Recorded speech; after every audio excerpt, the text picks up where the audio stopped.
이제 오늘 우리는 고린도전서 15장 1절부터 있는 말씀을 가지고 은혜를 나누겠습니다. 15장 1절 다 같이 읽겠습니다. 형제들아, 내가 너희에게 전한 복음을 너희도 알게 하노니 이는 너희가 받은 것이요 또 그 가운데 선 것이라.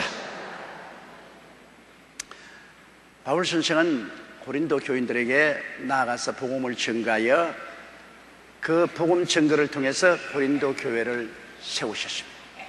그러므로 바울 선생의 입에서 나간 그 복음 말씀이 씨앗이 되어서 고린도 사람들이 마음에 뿌려져서 그것이 열매를 맺아 고린도 교회가 되었기 때문에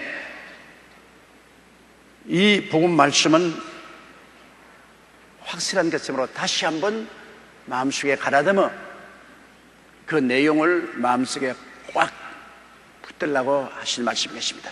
복음이라는 것은 원래 유앙겔리온이라는 헬라어의 말인데, 유앙겔리온이라는 말은 기쁜 소식이라는 말인 것입니다. 복음은 슬픈 소식이 아닙니다. 소식 중에도 가장 기쁜 소식입니다.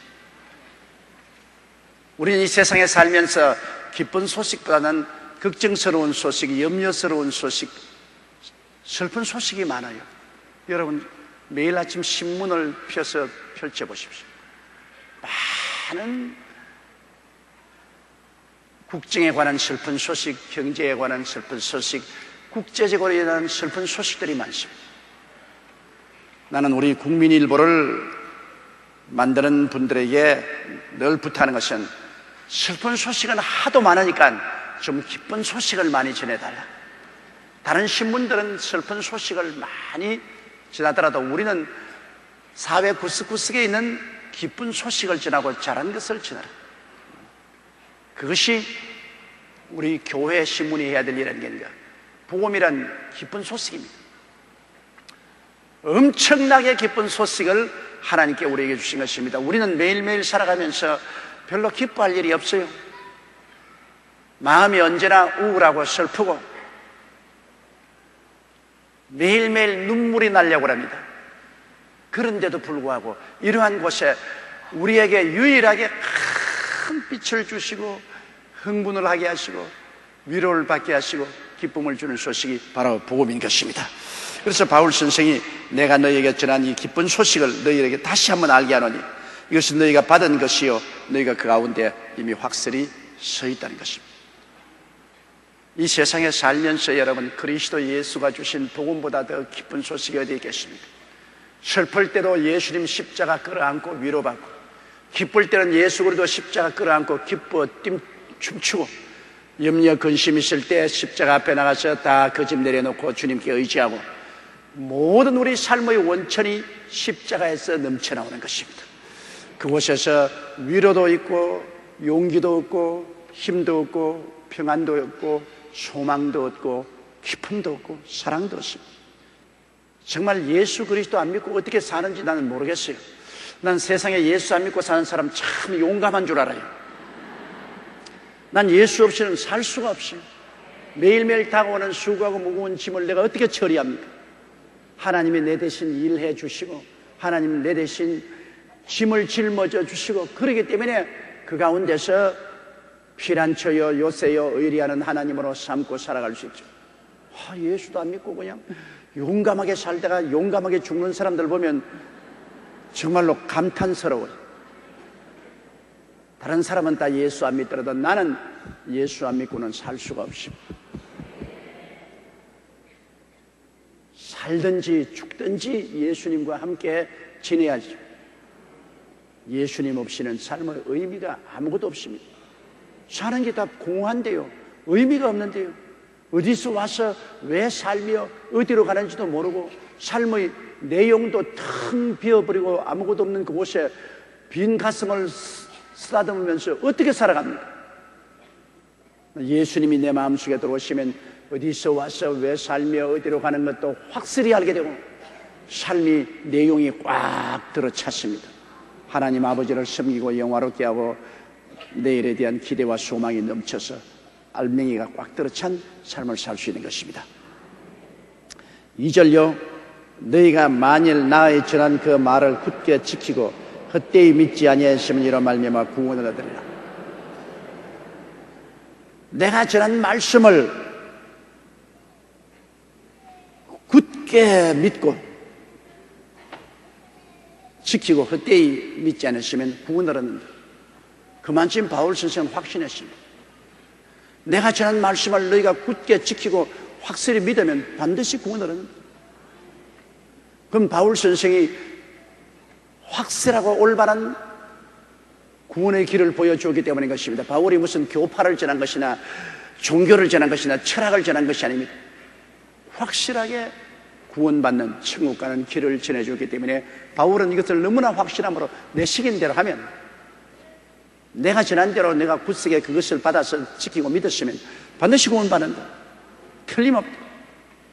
저도 그렇게 말할 수 있어요. 여의도 순복음교회 나오는 성도 여러분, 제가 지금까지 전한 복음을 굳세게 지키고 마음에 흔들리지 않고 믿었으면 우리 여의도에 들어온 사람 한 사람도 빠짐없이 구원을 받게 됩니다.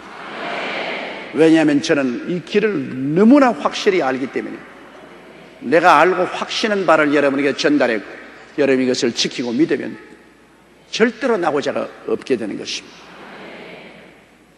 자, 바울은 그러면 자기가 전한 복음이 어떤 것이냐, 복음의 내용을 다시 한번 고린도 교인들에게 확인시켜줍니다. 이미 확실한 것을 다시 확인한다. 전 요사이는 그 신경 쓰는 일에서 해방이 되었지만은, 옛날에는 저는 무엇이 확인을 안 하면 견딜 수가 없어요. 제가 서울에서 부산에 가서 그런 기차표를 끊어서 기차를 타면 부산에 가기 전에 10번이고 더 기차표를 내봐야 돼. 이거 과연 내 포켓에 있는가 없는가 알아보는 거죠. 그렇게 안 하고는 신경이 있어서 견딜 수 없죠. 확인을 하든. 또 하도 사람들이 수리를 많이 당하기 때문에 제가 포켓도에 지갑을 넣어놓으면 길을 걸어갈 때 몇 번이고 만져봐요. 이거 아직 있는가 싶었어요. 그러니까 굉장히 고달프더라고요. 안 만져보면 마음이 초조해지니까. 그러나 이제 나이가 먹은 그런지 이제는 확인도 안 하고 또 있는 것도 잊어버리고, 아침에 출근할 때 저녁에 미리 생각해서 아침 신발장에 신발 속에 안 넣어놓으면 그대로 두고 그냥 가버려요. 수첩도 두고 오고 핸드폰도 두고 오고 뭐 연필도 두고 오고 다 잊어버리는데 막 답답하게 하지만 그냥 잊어버리니까 속 편하고 좋아요. 그냥 다 잊어버리고 사니까. 그러나 우리가 꼭 확인하고 또 확인하고 잊어버리지 말아야 될 것은 예수 그리스도의 복음인 것입니다. 그리스도가 전해준 복음, 바울 선생이 우리에게 전해준 복음, 조용기 목사가 여의도 순복음에서 전해준 복음, 이 복음만은 여러분 다시 확인하고 재확인하고, 이것은 잊어버리면 큰일 납니다. 이 세상에 보화치고 이보다 더 귀한 보화가 없기 때문인 것입니다. 3절요. 내가 받은 것을 먼저 너희에게 전하였노니 이는 성경대로 그리스도께서 우리 죄를 위하여 죽으시고. 내가 받은 것, 바울 선생은 주님께 직접 계시받았습니다. 바울 선생은 12사도 중에 한 사람이 아니었습니다. 예수님이 죽었다 부활하시고 성천하신 후 성령이 강림하시고, 그리고 주의 제자들이 복음을 전가하는 등일 때 그때 늦둥이로 태어나셨습니다. 바울 선생은 격렬하게 교회와 성도들을 저항하고 예수 믿는 사람을 집집마다 끌어내서 채찍질하고 감옥에 가두고 하는 일을 한 열렬한 유대의 바리새 교인이었습니다. 그런데 그가 다메섹에 있는 이웃나라 수리아의 수도에 있는 예수 교인들을 끌고 와서 재판을 받고 감옥에 넣기 위해서 사람들을 데리고 말을 타고 수리아로 가다가 그 다메섹에 있는 데 보이는 거리쯤 왔을 때 갑자기 대낮에 하늘에서 강렬한 빛이 비추어서 눈을 뜰 수 없으니까 말에서 떨어졌어요. 다른 사람을 다 땅에 엎드렸습니다. 그때 하늘에서 음성이 들렸습니다. 그때는 바울이 아니고 사울이었습니다. 사울아 사울아 어찌하여 너가 나를 핍박하는가? 그래서 주여 누시니까 나는 너가 핍박하는 예수라. 네가 가시체를 뒷발질하기에 너만 괴롭다. 거기에서 사울은 예수 그리스도를 만나게 되었습니다. 그가 그렇게 미워하고 잡아서 교회에 가두고 스데반을 죽이는데 대표자로 증인이 되고 한 그 사울이 다메섹 도상에서 예수님을 만나게 되십니다. 하나님의 은혜로 예수 그리스도가 그 마음속에 계시되어 왔습니다. 만났습니다. 그러자 사울이 변하여 바울이 됐습니다. 사울이란 말은 내가 크다는 말이고 바울은 내가 작다는 말인 것입니다. 그가 변화되었습니다. 예수 그리스도를 만나야 변화되는 것입니다. 여러분. 교회 밤낮 왔다 갔다 해도 소용이 없어요. 성경에 대한 것을 아무리 학문적으로 지식으로 배워도 그것으로 구원을 못 받아요. 예수님을 만나야 돼요. 예수님을 어떻게 만납니까? 하나님의 성령으로 묵시가 와야 돼요. 하나님의 계시가 와야 돼요. 마음에 하나님의 성령의 묵시가 와서 예수 그리스도가 구주라는 것을 깨닫고 그 예수 그리스도가 구주인 것을 내가 믿고 받아들인 것, 예수를 마음속에 만나는 것입니다. 예수를 개인적으로 마음속에 만나는 이 체험이 있으면 그때부터 우리가 변화가 되고 구원을 받고 영생을 얻게 되는 것입니다. 예수를 만나지 못한다는 것은 참 슬픈 일입니다. 대개 목사나 장로 가정에 태어난 자녀들, 본 교회 권사나 중직자들의 가정에 태어난 자녀들은 어릴 때부터 늘 가정 예배 보고 늘 지나왔기 때문에 그만 습관이 된 것입니다. 교회에 나오는 것도 내 할아버지, 할머니, 내 아버지, 어머니 뭐 그렇게 하니까 교회에 늘 따라왔으니 습관적으로 왔다 갔다 하고 습관적으로 가정 예배 드리고 씻기도 하고 그래서 예수님을 만났는지 안 만났는지 모를 때가 많습니다. 그냥 교회 왔다 갔다 했죠. 그래서 많은 목사, 장로, 권사, 교회 중직들의 자녀들이 습관적으로 왔다 갔다 하고 예수를 만나지 못하므로 결국에는 구원을 받지 못하는 사람들도 비일비재합니다. 완전히 크리스찬 가정에 있으면서도 그 습관화되게 됩니다. 그러므로 우리가 그리스도를 습관화해서 믿지 말고 정말로 예수 그리스도가 나의 죄를 걸머지고 십자가에 못 박여 죽었다가 부활하신 것을 내가 마음속에 성령으로 깨달아지고 만나야 되는 것입니다. 그래서 그 발 앞에 무릎을 꿇어야 주여 예수님은 나의 주님이 되시고 예수님은 진실로 나의 구주가 된다고 고백할 수 있을 때 그는 변화를 받고 구원을 받게 되는 것입니다. 그러므로 여러분께서 자녀들을 위해서 늘 기도할 때 하나님 우리 딸이 우리 아들이 예수님을 만나게 하여 주시옵소서. 교회 나오게 해달라고 기도하지 마시고 교회 나온다고 해서 구원받는 거 아닙니다. 만나게 해주십시오. 하나님 아버지 성령의 은혜가 임하고 계시가 임하여서 마음속에 그리스도가 구세주 되심을 깨닫고 만나게 하여 주시옵소서. 만나면 교회 나오지 말아야 해도 교회 나와요. 성경 읽지 말라도 성경 읽고 찬송하지 말라도 찬송해요. 그리스도를 만나고 변화한다 받을 사람 아무도 없어요. 그래서 이게 바울 선생이 고린도에 전한 복음을 다시 한번 확인합니다. 내가 받은 것을 먼저 너에게 전하였노니. 바울 선생은 아라비아 사막에서 그는 하나님 앞에 기도하고 있는 동안에 많은 계시를 받았었습니다. 내가 받은 것을 먼저 너에게 전하였노니 성경대로 그리스도께서 우리 죄를 위하여 죽으시다. 성경에 예언한 말씀대로 예수님이 십자가에 못 박혀 죽었다. 여러분 창세기부터 요한계시록은 하나님의 거룩한 경전입니다. 우리의 모든 사역은 이 말씀에 비추어 봐야 됩니다. 말씀에 불합치하면은 우리는 따라갈 수 없습니다. 우리의 신앙이라는 것은 하나님의 말씀을 통해서 우리 주 예수 그리스도가 구원을 계시해 주신 것 때문에 말씀이라는 그 만세반수 위에 서 있지요. 말씀을 버리고 그냥 흥 중에 떠서 은혜만 받는다고 은사만 받는다고 따라다니다가는 큰일 나는 것입니다. 반드시 말씀으로 보정이 되어야 되는 것입니다. 그런데 바울 선생은 예수님이 죽으신 것은 말씀대로 죽었다. 맞았어요.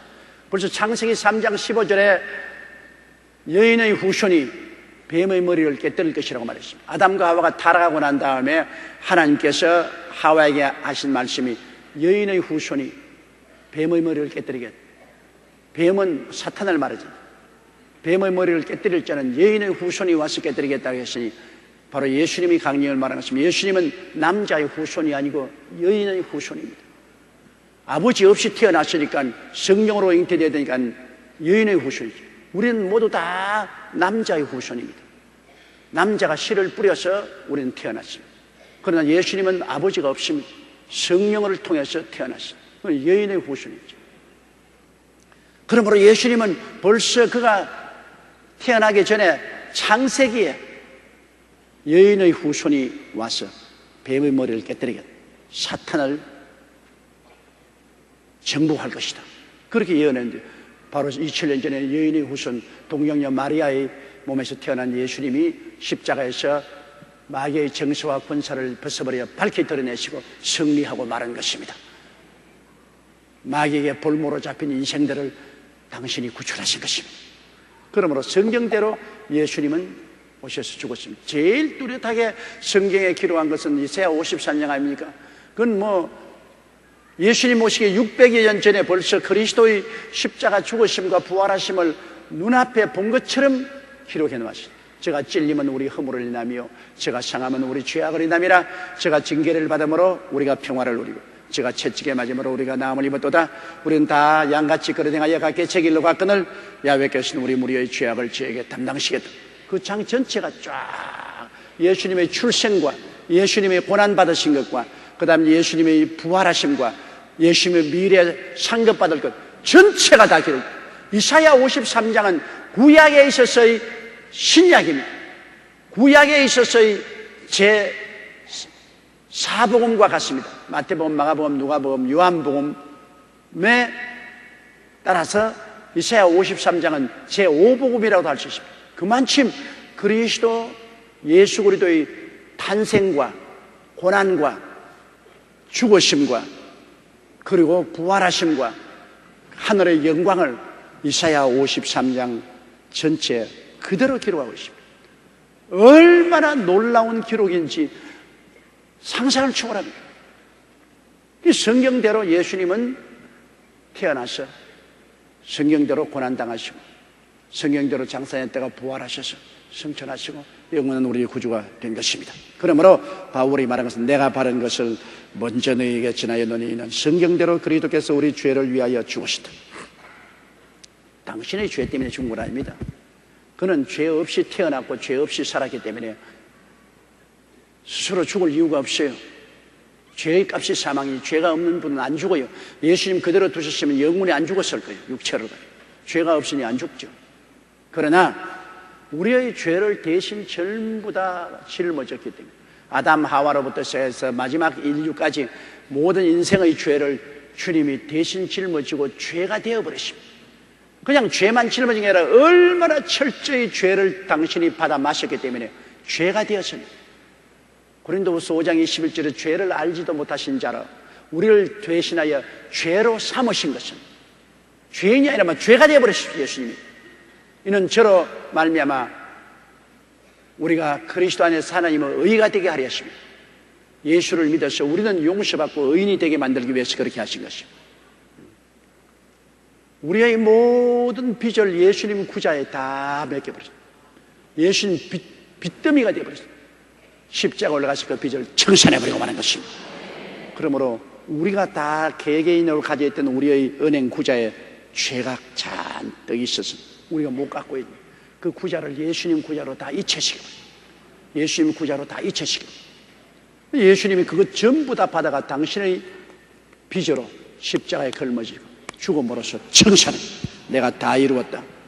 테텔레스타이. 다 청산해버렸어. 그러므로 예수를 통해서 우리는 죄 없습니다. 이제 빚이 없어요. 우리의 구자에 빚이라고는 한 푼도 없어요. 예수님이 다 지불해버렸습니다. 예수님의 은혜로 믿기만 하면 용서와 의와 영광을 누리게 된 것입니다. 이야, 이거 정말 호박이 능쿨치에 떨어져도 보통이 아니에요. 이거 정말 거저 준다 해도 이렇게 거저 주는 법이 어디 있어요? 영원히 죄가 용서받고 예수님의 의로움을 선물로 받았으니 이 축복이 무엇으로 다 감당합니까? 지금은 여러분 저 말을 들어도 벙벙할 겁니다. 막 그런가 보다. 그러나 그날에 주님께서 공중에서 강림하시고 온 하늘이 붉게 영광으로 물들인 가운데 여러분 한 사람 한 사람 이름을 부르면서 이리 오라! 눈 깜짝할 사이에 추한 몸이 영광스러운 몸으로, 약한 몸이 강한 몸으로, 죽을 몸이 영생한 몸으로, 육의 몸이 신령한 몸으로 변화되어 애벌레가 나비가 된 것처럼 화려하고 영광된 하나님의 영광을 날개 삼아 주님께 올라갈 때, 그때는 이야 참말이었구나, 이거 보통 일이 아닌데, 이게 보통 일이 아니야. 그때는 여의도 순복음교회에 앉아가지고 제가 지나간 이야기로 들었더니만 이거 정말 보통 일이 아니구나, 이거 굉장한 일이구나. 그때 실감이 올 겁니다. 지금은 그렇게 감동적으로 실감이 안 오고 그저 지식적으로 듣고 있지만은 정말 실감날 날이 다가오게 될 것입니다. 4절요. 장사 지낸 바 되었다가 성경대로 사흘 만에 다시 살아났어. 주님이 죽으시니까 장사 지냈죠. 그러나 성경대로 다시 살아. 하나님 성경 말씀에 창세기부터 말라기까지 예수님이 죽었다가 부활하실 것을 처처에 말씀을 하고 있습니다. 시편 기자에는 하나님이 거룩한 자로 썩음을 보지 않겠다고 말이죠. 예수님 부활하신 것 성경에 딱 그대로 예언된 것이에요. 예수님이 만일 부활을 못 했으면 큰일 납니다. 왜냐? 여러분, 죄를 지은 사람이 감옥에 들어가지 않아요? 감옥에 들어가서 언제 나옵니까? 법대로 죄를 다 갚아야 감옥에서 나옵니다. 죄를 못 갚으면 종신징역같이 감옥에서 종신토록 있든지 사형언도를 받으면 감옥에서 죽어버리고 못 나오죠. 살아서 길거리에 활보한다는 것은 죄를 갚아야 됩니다. 죄인들은 다 여러분 감옥에 들어갑니다. 무슨 감옥이냐? 죽음의 감옥입니다. 죽음의 감옥에 들어가서 그 죄를 갚은 분은 나오고 안 갚은 분은 못 나와요. 그러나 예수 그리스도의 묘지를 한번 찾아가 보십시오. 여러분, 예루살렘에 예수 그리스도의 공동묘지가 이것이다 저것이다고 여러 이론이 있지만 어느 곳에 가나 빈 무덤입니다. 예수님은 무덤 속에 계시지 않았어요. 예수님은 죽음에서 살아 일어나신 것은 다 갚았다 그 말인 것입니다.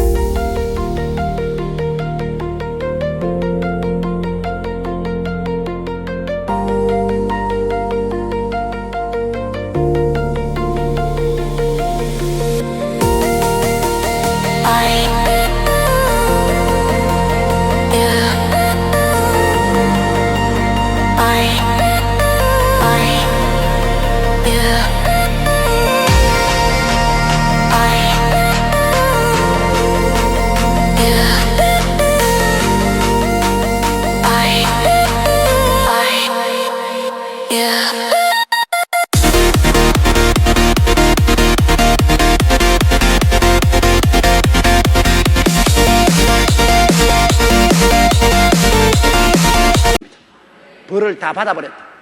벌을 다 받았으니까 이제는 살아난 것이죠. 우리의 죄를 대신 짊어지고 죽음의 벌을 받아 들어갔는데 사흘 만에 갚았어요. 주님이 얼마나 능력이 많으셨는지 사흘 만에 다 갚아버리고 나오셨습니다. 내가 다 이루었다, 내가 다 갚았다 그 말인 것입니다. 오래 안 걸렸어요. 예수님은 사흘 만에, 예수님은 영원한 하나님이 사람이 되어 오셨기 때문에 예수님 불과 사흘 만에 영원히 못 갚는 죄를 주님은 다 갚아버리고 나오셨습니다. 그래서 오늘날 죄와 사망이 철폐되었습니다. 나는 부활이요 생명이, 나를 믿는 자는 죽어도 살겠고 살아서 나를 믿는 자는 영원히 죽지 아니하리라고 말씀하신 것입니다. 내가 전에 죽었으니라 이제 내가 살아있어 사망과 엄부의 열쇠를 내가 가졌다고 말했습니다. 주님 살아셨어요. 그러므로 예수 그리스도는 성경에 이런 대로 죽었다가 성경에 이런 대로 사흘 만에 부활하셨습니다. 그리고 5절 보십시다. 게바에게 보이시고 후에 12 제자에게와 그 후에 500여 형제에게 일시로 보이시나니 그 중에 지금까지 태반이나 살아있고 어떤 이는 잠들었으며. 예수님이 부활하신 사건은 역사적으로 확실하게 증거된 사건입니다. 예수님 무덤에 들어가고 사흘 만에 여제자들이 예수님 무덤가에 와서 무덤 문이 열리고 천사들이 예수님이 부활해서 제자들보다 먼저 갈릴리로 가신다는 소문을 들었습니다. 그 소문을 듣고 다른 제자들은 다 놀래가지고서 이 소식을 전하려고 예루살렘 시내로 뛰어내려갔는데 막달라 마리아는 혼자 앉아서 울고 있었습니다. 그러자 아침 햇살이 비치면서 그림자가 쫙 비치는데 누가 뒤에 서 있어요. 그래서 산적인 줄 알고 막달라 마리아가 울면서 우리 주님의 시체를 어디에 감추었으면 나로 하여금 그 시체를 모시게 해 주시옵소서. 그러니까 마리아여, 예수님이 음성이라 놀래서 돌아보니 부활하신 예수님이 서 있습니다. 마리아가 너무 놀래가지고 예수님이 옷을 잡으려고 하니까 뒤로 물러서면서 내 몸에 손대지 마라. 나는 아직 하늘에 올라가지 아니했다. 그러나 이제 너희 하나님 나의 하나님, 너희 아버지 나의 아버지께로 올라간다 하라. 그래서 너무 놀래가지고서 막달라 마리아는 그 길로 동동 구르면서 베드로가 있는 집으로 뛰어가서 소식을 전하려고 하는데 다른 여자들은 앞서서 뛰어내려오는데 예수님이 앞에 나타났어요. 평안하뇨. 와, 너무 놀랐습니다. 모두 다 놀래가 예수 그리스도의 발을 끌어안고 경배했습니다. 그러고 난 다음에 그들이 다른 제자들에게 뛰어오는데 막달라 마리아가 먼저 베드로에게 말하니까 베드로와 요한이 맨발 벗고 내리 뛰어왔어요. 요한이 젊으니까 더 빨리 뛰어와서 왔으나 겁이 많아서 무덤에 못 들어가고 있는데 케바는 오자마자 그대로 뛰어들어가서 보니까 예수님이 몸에 감았던 수의만 잘 포개어서 놓여있고 시체는 온데간데 없습니다. 그들은 야, 부활하신다고 해서 진짜 부활하셨구나. 그러고 집으로 돌아갔는데 그때 마침 낙심을 하고 좌절하고 절망해서 엠마오로 이제 내려가는 두 제자가 있었습니다. 낙향했어요.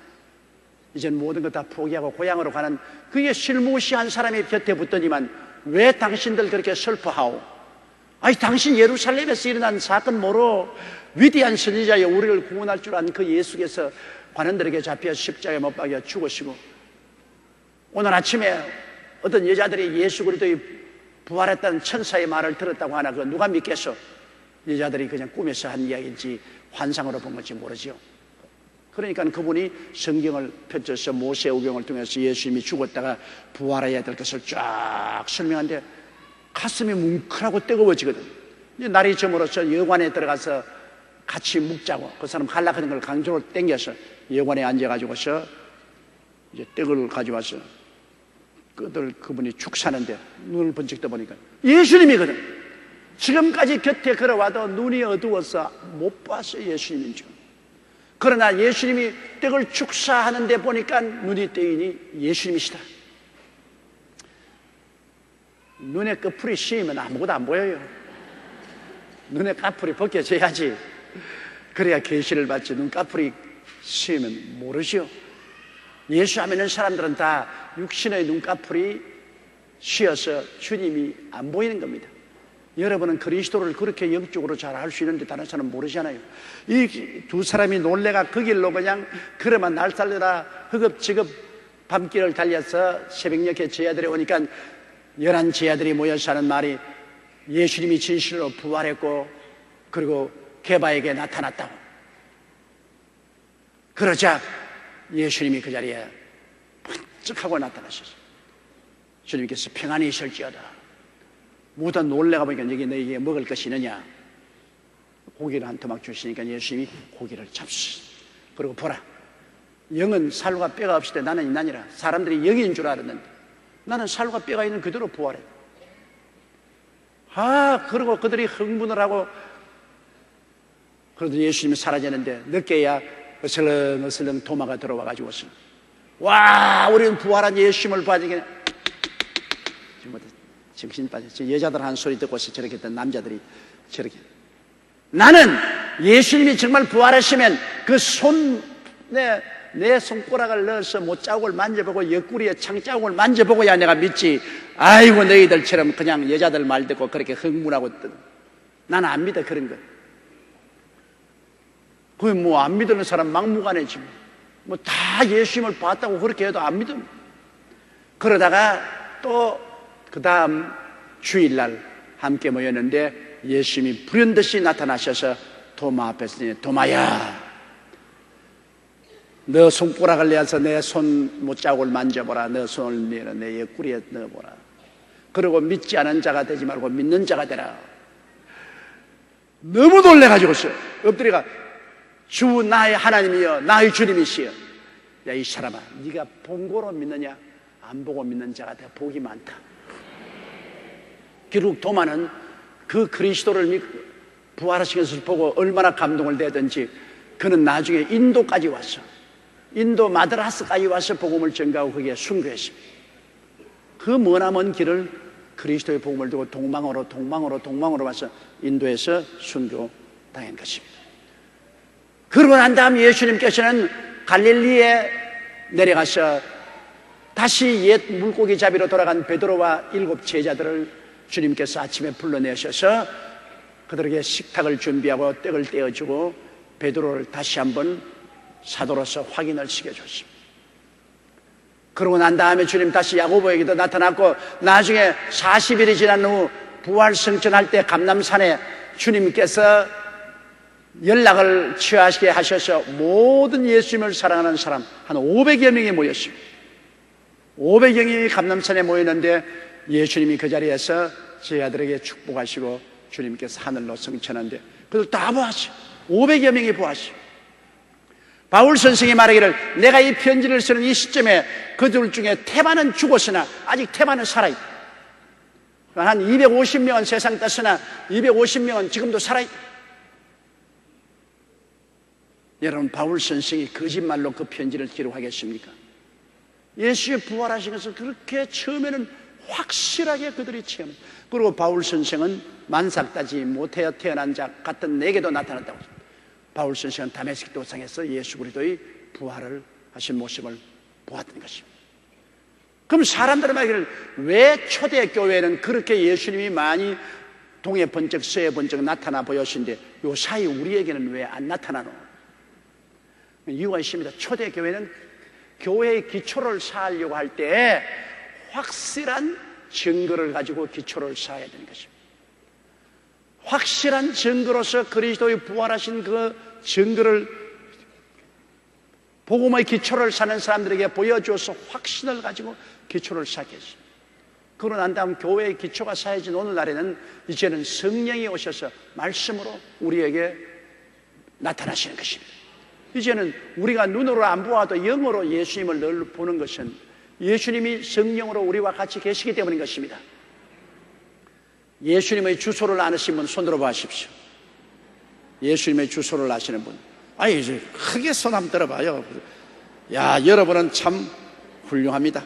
예수님 주소를 아시는 분. 내가 옛날에 가르쳐 줬잖아요. 예수님의 주소는 어디냐? 요한복음 14장 20절에 있는 말씀대로 그날은 내가 아버지 안에 너희가 내 안에 내가 너희 안에 있는 것을 너희가 알리라. 예수님 우리 안에 있으니까 예수님의 주소는 내 주소요. 따라 말씀해. 예수님의 주소는 내 주소다. 주께서 이처럼 우리와 같이 계시기 때문에 이제는 우리에게 나타날 필요 없어요. 보지 않고 믿는 자가 더 복이 있다고 우리와 같이 계신 주님을 우리가 믿음으로 그리스도를 체험하고 그리스도와 함께 동행하는 것입니다. 이젠 특별히 보여줄 필요가 없습니다. 그러나 오늘날에도 저 이슬람 교권에서나 저 티베트나 아직 그리스도의 복음의 기초가 굉장히 미약하고 그런 데는 그리스도가 직접 나타나는 경우가 많습니다. 이슬람 교도들 가운데 예수님을 직접 만나보고 회개하고 예수를 믿고 돌아온 사람들도 많고 저 인도나 티베트 같은 데 그리스도의 복음이 전혀 안 들어가는 곳에는 그리스도를 전할 때 예수님이 나타나셔서 그들에게 보인 것이 많이 있습니다. 그러나 우리는 이제는 그런 예수 그리스도의 복음의 미개지가 아닌 것입니다. 우리는 이미 충분히 하나님 말씀을 받아들이고 성령의 역사가 있으므로 이제 눈으로 볼 필요가 없습니다. 우리의 마음속에 주님이 같이 계신 것을 알 수 있는 것입니다. 7절요. 그 위에 야고보에게 보이셨으며 그 위에 모든 사도에게와 8절요. 맨 나중에 만삭되지 못한 자 같은 내게도 보이신다니라. 그러므로 예수님께서 처음에 교회의 기초를 쌓을 때 필요한 확실한 증거를 주시기 위해서 12제자 다 수차례로 나타나셔. 그 다음 바울 선생에도 나타나서 그들이 다 순교를 당했어. 처음에 그리스도의 복음의 기초를 쌓으려고 할 때는 다 죽었습니다. 확실한 신앙에 흔들리지 않는 체험을 가져야 목숨을 바칠 수가 있습니다. 그 12제자들은 너무나 확실하게 그리스도의 부활하신 모습을 눈으로 보고 직접 만나고 그리고 성령 받고 그러한 흔들리지 않는 신앙의 체험을 가지기 때문에 교회를 세우기 위해서 다 죽었습니다. 요한 한 사람만 밤모섬으로 유배 가서 세상을 떠겼지만 그 외 제자들은 다 창칼에 찔려 죽었습니다. 혹은 십자가에 꼴로 매달리고 그런 어마어마한 고통을 당해도 흔들리지 않고 눈도 깜짝하지 않고 순교를 당할 수 있는 것은 그만한 확실한 증거를 받았기 때문인 것입니다. 그러한 사람이 기초를 안 쌓았으면 우리가 예수를 지금 믿을 수가 없죠. 그런 기초를 쌓는 데는 그만한 확실한 증거가 필요해요. 우리는 그런 증거가 필요하지 않아요. 우리는 지금 그리스도를 위해서 순교당하지 않아도 당당히 예수 믿고 구원을 받을 수가 있는 것입니다. 9절요. 나는 사도 중에 지극히 작은 자라 내가 하나님의 교회를 핍박하였으므로 사도라 칭함을 받기에 감당치 못할 자로다. 바울 선생은 겸손하잖아요. 옛날에 교회를 핍박할 때는 이름이 사울입니다. 나는 크다. I am 사울. 나는 크다. 그러다가 다메섹에서 예수 그리스도를 만나고 난 다음에 자기가 얼마나 옹졸하고 적고 먼지와 티끌 같은 것을 느끼고 회개하고 자백하고 나는 사울 아니라 바울이다. I am 바울. 나는 작다. 예수 믿기 전에는 큰 줄 알았는데 예수 믿고 나니까 조그만한 사람이에요. 바울이. 그래서 그는 예수님 생애는 사도가 아니었지만은 예수님이 부활하시고 난 다음에 그를 사도로 불렀었습니다. 그래서 그는 말하기를 나는 예수 그리스도의 교회를 핍박하고 많은 성도를 감옥에 가두고 스데반을 죽이는 데까지 참여했으므로 내가 사도라고 부를 자격이 없다. 그건 정말 겸손한 말씀이죠. 내가 과거가 이러니 내가 무슨 사도라고 부를 자격이 있겠는가. 천국의 문지기가 되어도 좋다. 그런 내용인 것입니다. 10절요. 그러나 나의 나된 것은 하나님의 은혜로 된 것이니 내게 주신 그 은혜가 헛되지 아니하여 내가 모든 사도보다 더 많이 수고하였으나 내가 아니요 오직 나와 함께 하신 하나님의 은혜로다. 구약시대는 율법과 행위로 산다고 그랬지 않습니까? 율법과 행위. 우리 행위로 율법을 지키고 율법이 행위를 심판한 율법과 행위로 살았지만 신약시대는 십자가를 통하여 우리는 뭐라 산다고요? 자신이 없는가 봐. 조그만 소리 따라 말씀해. 그 은혜를 인하여 믿음으로 산다. 신약시대는 은혜와 믿음으로 사는 것입니다. 구약시대는 율법과 행위로 사는 시대고 신약시대는 은혜와 믿음으로 사는 것입니다. 은혜란 것은 뭐냐? 주님께서 우리 일도 다 해주시고 우리 짐도 대신 짊어주시고 우리는 그저 믿고 사는 것입니다. 따라 말씀해서 은혜란 그저 믿고 사는 것이다. 옛날에 내가 늘 말하지만 불광동에 교회 개척할 때 장로님 한 번 나와서 아침에 2시간씩 기도하는데 다른 말 안 하고 꿀안제가 늘 그저 감사합니다. 그저 감사합니다. 그저 감사합니다. 그저 감사합니다. 그래서 내가 장로님 무슨 기도가 그게 그저 감사합니다. 그저 감사하지 않아요. 뭐 토를 달 거 있어요. 예수님이 은혜로 큰 구원을 주셨으니까 나는 그저 받았으니까 그저 감사하죠. 그리고 또 엎드려 또 그저 감사합니다. 그저 감사. 사실 그 기도가 진짜 올바른 기도예요. 여러분도 잔소리 할 것 없거들랑 그저 감사합니다 하세요. 뭐 쓸데없이 자꾸 잔소리 많이 하면 자기 말 지어낸다고 복잡해가지고서 기도도 못해요.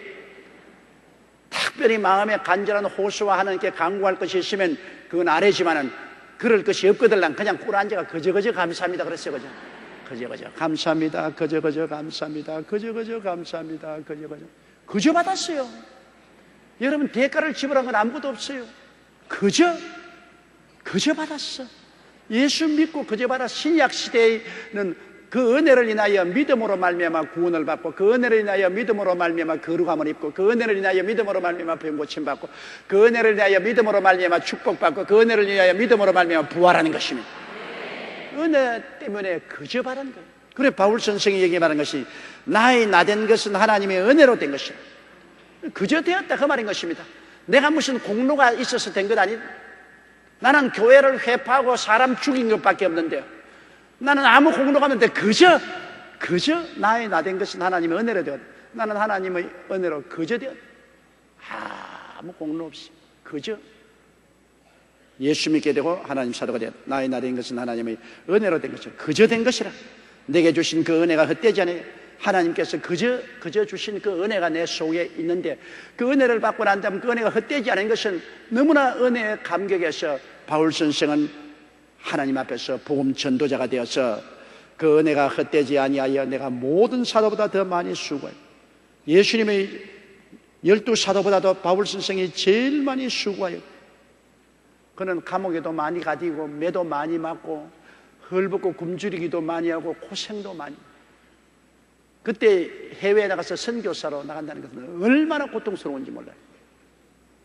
모든 사도보다 더 많이 수고하였으나 내가 아니 오직 나와 함께 하신 하나님 은혜라. 그러나 내가 율법과 행위로 한 것이 아니다. 하나님 은혜로 내가 내댔고, 그 하나님 은혜가 내 속에 성령으로 와 계셔서 은혜가 나를 끌고 다녔다.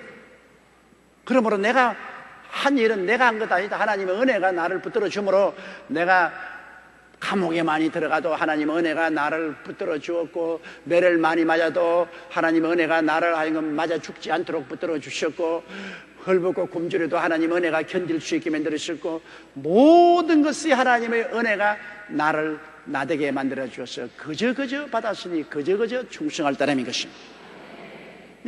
여러분이 하나님의 은혜 때문에 구원받은 것이요, 여러분이 한 것 아무것도 없어요. 머리털 많지도 여러분 구원받을 만한 자격이 없어요. 오직 예수 그리스도께서 대신 일해 주시고 짐을 짊어지셔서 십자가의 은혜로 그것을 믿음으로 구원을 했어요. 그럼 우리에게 필요한 것은 믿음. 첫째도 믿음, 둘째도 믿음, 셋째도 믿음. 행위가 아닙니다. 율법의 행위가 아니고 믿음인 것입니다. 믿음으로 말미암아 그 은혜를 인하여 여러분이 구원을 받고, 여러분이 오늘날 혹은 권사로서 혹은 셀 리더로서 여러분께서 일하는 것도 여러분이 한다고 생각하면 큰 오해입니다. 여러분 속에 있는 은혜가 그 일을 하게 해주시는 것입니다. 하나님 은혜의 성령 아닙니까? 은혜의 성령이 오셔서 은혜가 여러분 일하게 해주시지. 여러분이 하나요? 저는 45년 목회를 통해서 볼 때 세월이 지나갈수록 더 느끼는 것은, 아무것도 모르는 철부지를 주님께서 부르셔서 신학 공부를 시키고 개척교회를 내보낸 이후에 수없이 넘어지고 시행착오를 하고 넘어지고 자빠졌지만은 하나님의 은혜가 자꾸 두어 주었어요. 지금까지 목회하는 것은 하나님의 은혜가 한 것이니 내가 한 것은 아닙니다. 여의도 순복음교회를 지은 것도 하나님의 은혜가 지었지 내가 한 건 뭡니까? 그저 하나님의 은혜 뒤를 따라다녔죠. 지금까지 한 것도 하나님의 은혜가 역사하시고, 앞으로도 얼마 더 오래 살지 그것도 하나님의 은혜가 결정할 것이고, 앞으로 얼마나 일을 더 할지도 하나님의 은혜가 하실 일이지 우리는 스스로 아무것도 할 수 없습니다. 율법의 행위로는 아무것도 못합니다. 은혜를 믿음으로 말미암아 우리는 하는 것입니다. 우리는 믿을 따름인 것입니다. 눈에는 아무 증거 안 보이고 귀에는 아무 소리 안 들리고 손에 잡히는 거 없어도 나는 믿습니다. 우리 주님 나를 끝까지 이끌어 주시고 주님 계획한 대로 일을 이룰 줄 믿습니다. 믿으면 하겠네. 울어도 못하고 힘써도 못하고 참아도 못하고 믿으면 하겠네. 그 은혜를 인하여 믿음으로, 이걸 여러분 절대로 잊지 마십시오. 오늘날 신약 시대에 사는 우리들은 십자가 밑에서 그 은혜를 인하여 믿음으로 살지, 모세의 제자들처럼 시내산 앞에서 율법으로 인하여 행위로 사는 것이 아닙니다. 행위로는 아무것도 못해요. 은혜로 말미암아 믿음으로 우리는 사는 것입니다. 11절요. 그러므로 내가 저희와 이같이 전파하며 너희도 이같이 믿었느니라. 그러므로 내나 저희나, 그럼 바울 선생이나 다른 사도들이나 이같이 전파했다. 무엇을 전파했냐? 예수님이 우리 위해서 죽으시고 장사님이 되었다가 사흘 만에 부활하사 성천하셨다. 누구든지 저를 믿으면 멸망한 주 영생을 얻는다는 것을 바울 선생이나 제 아들이 이처럼 전도했고 너희들도 듣고 믿었다. 믿음은 들음에서 나며 들음은 그리스도의 말로 말미암는다. 못 들은 것을 어떻게 믿습니까? 여러분이 자꾸 전파해야죠. 전파해야 믿음은 듣고 난 다음에 믿어지죠. 또 전파하려고 해도 하나님이 안 보내신 사람 어떻게 전파합니까? 내가 구원받고 하나님이 은혜로서 나를 불러서 사명을 주셔야 내가 전파하지 않아요? 여러분, 하나님 은혜 받고 구원받았으니 하나님이 구원받아서 그 다음에는 사명을 주신 것 아닙니까? 때를 어떤지 모르는지 그리스도를 전파하라. 사명을 받았기 때문에, 내가 구원받고 사명을 받았기 때문에 입을 열어 전파하고, 내 전파하는 것을 들으니까 믿음이 생겨서 또 구원을 받게 되는 것입니다.